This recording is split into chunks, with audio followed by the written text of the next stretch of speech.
નમસ્કાર વિદ્યાર્થી મિત્રો, મારી યુટ્યુબ ચેનલ વિદ્યાદીપમાં આપ સૌનું હાર્દિક સ્વાગત છે.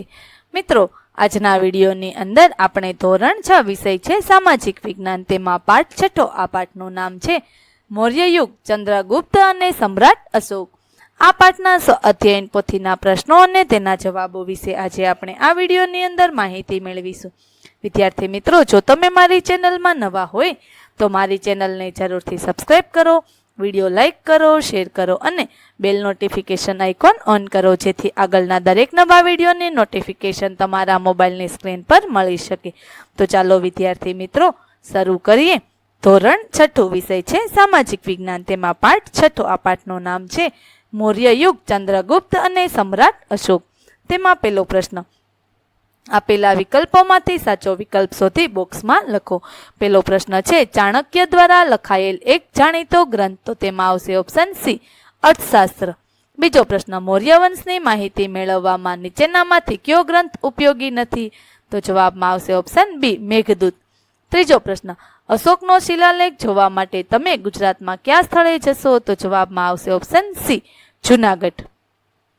ચોથો પ્રશ્ન છે ગિરિનગરમાં સુદર્શન તળાવનું નિર્માણ કોણે કરાવ્યું હતું, તો જવાબમાં આવશે ઓપ્શન બી પુષ્યગુપ્ત.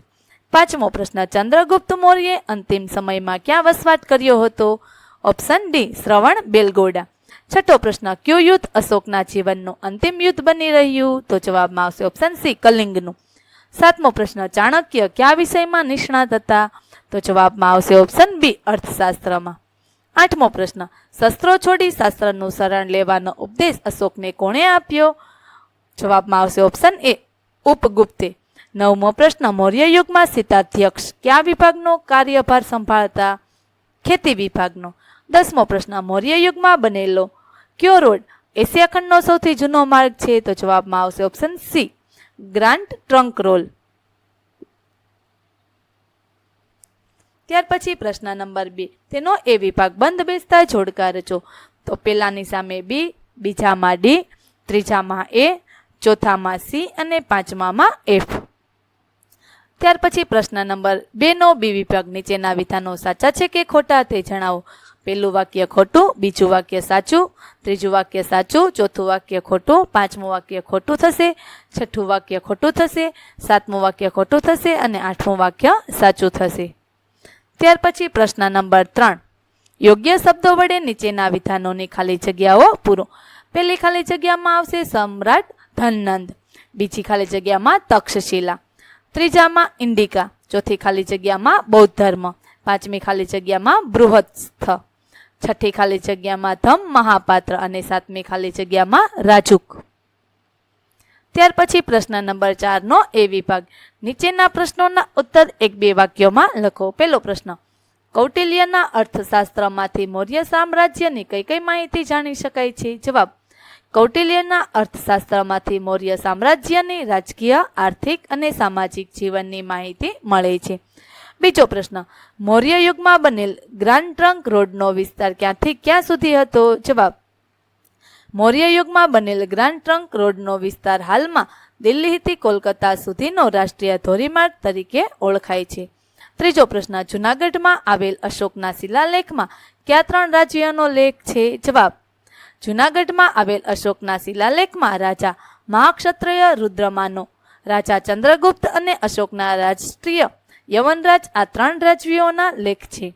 ચોથો પ્રશ્ન, મૌર્ય સામ્રાજ્યમાં વહીવટી તંત્રને કેટલા વિભાગોમાં વહેંચવામાં આવ્યું હતું, જવાબ મૌર્ય સામ્રાજ્યમાં વહીવટ તંત્રને 3 વિભાગમાં વહેંચવામાં આવ્યું છે. પહેલું કેન્દ્રીય, બીજું પ્રાંતીય અને ત્રીજું પ્રાદેશિક. પાંચમો પ્રશ્ન, સમ્રાટ અશોકે બૌદ્ધ ધર્મના કયા કયા સિદ્ધાંતોના પ્રચાર માટે વિશેષ ભાર મૂક્યો હતો, જવાબ સમ્રાટ અશોકે ભગવાન બુદ્ધના પ્રેમ, દયા, કરુણા, અહિંસા, અનુકંપા અને સદાચાર વગેરે સિદ્ધાંતોના પ્રચાર પર ભાર મૂક્યો. છઠ્ઠો પ્રશ્ન, સમ્રાટ અશોકે બૌદ્ધ ધર્મનો પ્રચાર કયા કયા દેશમાં કર્યો હતો, જવાબ સમ્રાટ અશોકે બ્રહ્મદેશ, સિલોન, સિરિયા, ઇજિપ્ત, મેસેડોનિયા વગેરે દેશોમાં બૌદ્ધ ધર્મનો પ્રચાર કર્યો હતો. સાતમો પ્રશ્ન, અશોકે બૌદ્ધ ધર્મના પ્રચાર પ્રસાર માટે કયા કયા પ્રયત્નો કર્યા, જવાબ તે દેશભરમાં ફર્યો. તેણે તેના અધિકારીઓને બૌદ્ધ ધર્મનો ઉપદેશ આપવા આજ્ઞા આપી. તેણે તેના પુત્ર અને પુત્રીને સિલોન મોકલ્યા. તેણે દેશમાં શિકાર કરવા પર પ્રતિબંધ મૂક્યો. તેણે યજ્ઞોમાં થતી પશુ હિંસા બંધ કરાવી. તેણે ઠેર ઠેર શિલાલેખો કોતરાવ્યા. તેને દેશ વિદેશોમાં વિહારો, મઠો અને સ્તૂપો બંધાવ્યા. 8મો પ્રશ્ન. મૌર્ય યુગના વહીવટતંત્રમાં સમ્રાટની કઈ કઈ જવાબદારી હતી? જવાબ. મૌર્ય સામ્રાજ્યના વહીવટતંત્રમાં સમ્રાટ શાસન વ્યવસ્થામાં કેન્દ્ર સ્થાને હતો. તે સામ્રાજ્યનો વહીવટી, લશ્કરી અને ન્યાયતંત્રનો વડો હતો. ત્યાર પછી બી વિભાગ નીચેના સ્થળો વિશે 1-2 વાક્યોમાં પરિચય આપો. પેલું છે કલિંગ. મગધની પડોશમાં આવેલ કલિંગ નંદ રાજાઓના સમયમાં મગધ સામ્રાજ્યનો જ એક ભાગ હતો. મૌર્ય શાસનમાં તે સ્વતંત્ર થઈ ગયેલું. બીજું છે શ્રવણ બેલગોડા.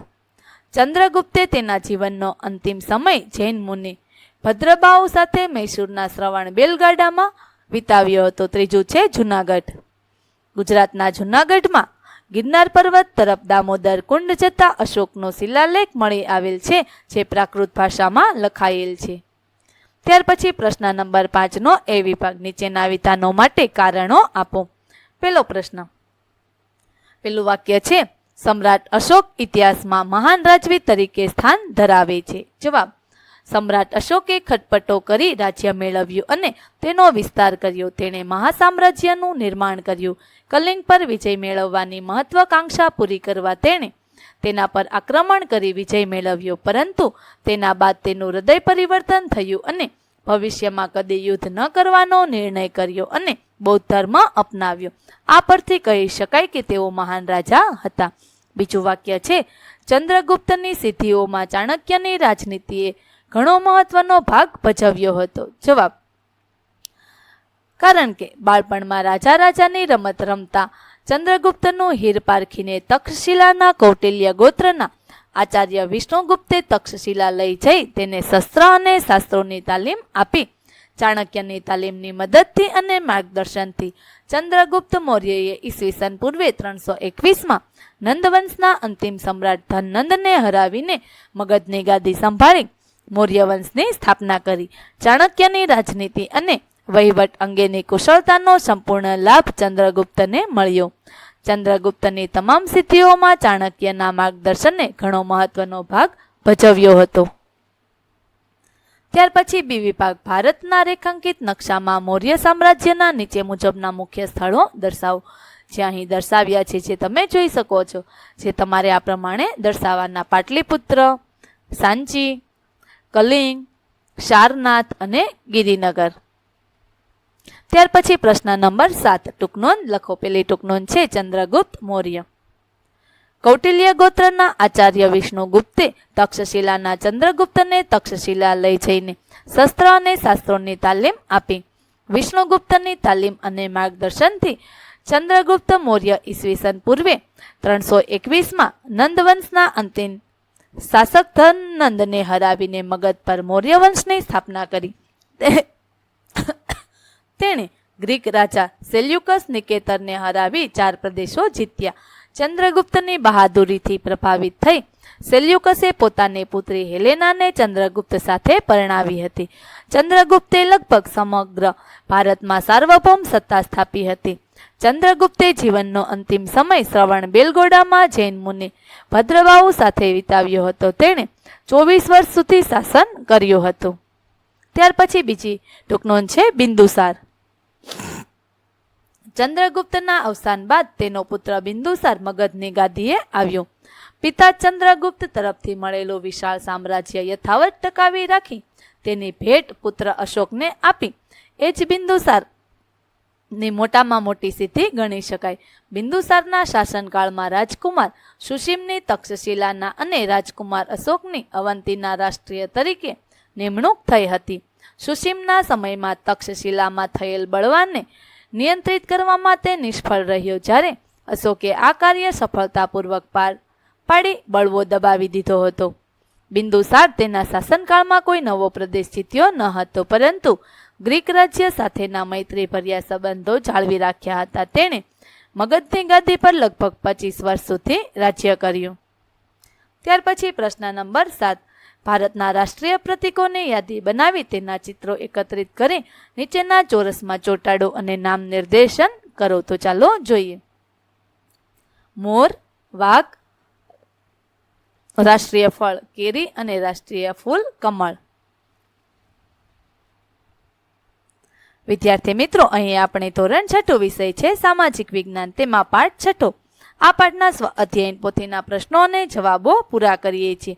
આગળના પાઠના સ્વ અધ્યયન પોથીના પ્રશ્નો અને જવાબો મેળવવા માટે, તેનું સોલ્યુશન મેળવવા માટે મારી ચેનલને જરૂરથી સબસ્ક્રાઇબ કરો. વિદ્યાર્થી મિત્રો, ફરી મળીશું પાઠ 7ની અંદર. ત્યાં સુધી આવજો.